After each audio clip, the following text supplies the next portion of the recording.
আসসালামু আলাইকুম। আজকে যেহেতু বাড়িতে বসে আছি তাই একটু মাছের আড়তে যাবো। জামতলি বাজার মাছের আড়ত, এখানে আপনার মাছ পাওয়া যায়। মানে একটু বেশি মাছই কিনবো, সময় পাই না যেহেতু কাজে ব্যস্ত থাকি। তাই যাইতেছিলাম আমার এক বড় ভাইয়ের কাছে টাকার জন্য, যাই দেখি উনি ব্যস্ত, ওনার জন্য একটু অপেক্ষা করলাম। অপেক্ষা করার পরে দুই ভাই মিলে আইসা বললাম ভ্যান গাড়ির এখানে। আমাদের বাবলু ভাই, উনি সবসময় আমাদের মানে যেখানে যাইতে মন চায় ওনার ভ্যান গাড়ি দিয়ে আমরা যাই। ভাইটাও একটু অসুস্থ, যাইতে চাইতেছিল না, তারপরে একটু জোরাজোরি করে নিয়ে গেলাম। সবাই বাইরের জন্য একটু দোয়া করবেন, উনি অসুস্থ, জ্বর আইছে। কারণ কিন্তু জামু তো বিষয়টা হইলো আমাদের যে রাস্তার অবস্থা বর্তমানে তিতপাল্লা থেকে আপনার জয় পুগলই মোড় পর্যন্ত, মানে এত একটা বাজে অবস্থা, মানে যাওয়া খুব মুশকিল। রাস্তাটা প্রায় আপনার 60-70% ভেঙে গেছে, মানে যাওয়া যায়ই না আর কি। ভ্যান গাড়িতে যাওয়াটা খুব কষ্টকর, প্রায় জায়গায় রাস্তা মানে সমস্যা। এখন যে রাস্তা যেহেতু আমাদের এই রাস্তা দিয়ে আমরা চলাচল করি, অন্য কোনো রাস্তা নাই, তো অবশ্যই আমাদের যাওয়াই লাগে। বাইরে নিয়ে তিতপাল্লা বাস স্ট্যান্ড দিয়া মানে পুরো রাস্তাটা এমন একটা অবস্থা, মানে খুবই কষ্টকর, মানে মোটামুটি ভালোই খারাপ অবস্থা।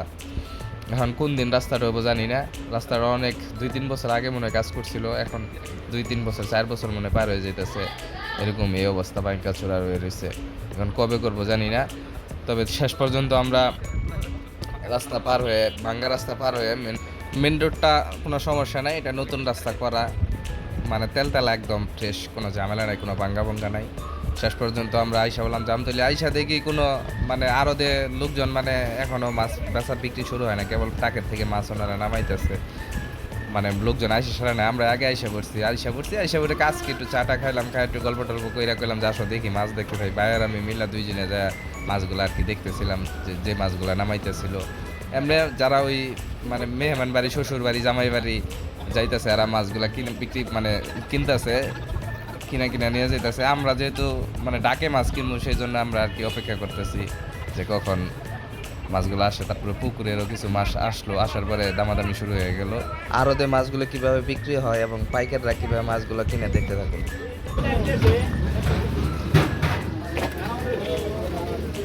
ভাই Hostia, hostia, anda, dale que diga a los extras. Hostia, hostia, extra, hostia, extra, hostia, extra, hostia, extra, hostia, extra, hostia. Que para nivel de auto. Extra, hostia, extra, hostia, anda. না ভাই 120 টাকা Extra, no podía. Puso no voy. Del ভাই puso no voy. Esa, puso por la. Una varía. Puso por la. বেশ Hostia, hostia, hostia. 30 anda, no pa. Con extra. Hostia, hostia.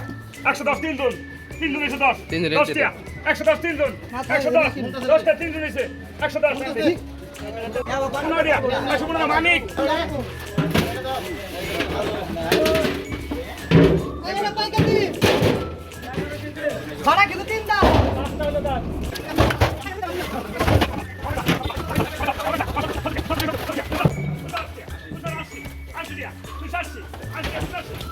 এটা হলো জামতলি আড়ত। মোটামুটি সব মাছই পাওয়া যায়, প্রতিদিনই আড়ত বসে। আপনার দুপুর 12টা থেকে 2টা পর্যন্ত আড়ত চলে। তারপরে আমি আপনার ওই কালবাউস মাছটা নিলাম 130 টাকা, 230 টাকা কেজি। আর হলো আপনার ব্রিগেড 215 টাকা কেজি। টোটাল 15 কেজি মাছ ছিল, মানে 3300 কয় টাকা জানি আসলো। মাছটা নিয়ে বাড়িতে চলে আসলাম। তবে আড়তে মাছ কিনলে অনেক সাশ্রয় আছে, একটু কম দামে পাওয়া যায়, ভালো টাটকা মাছটা পাওয়া যায়।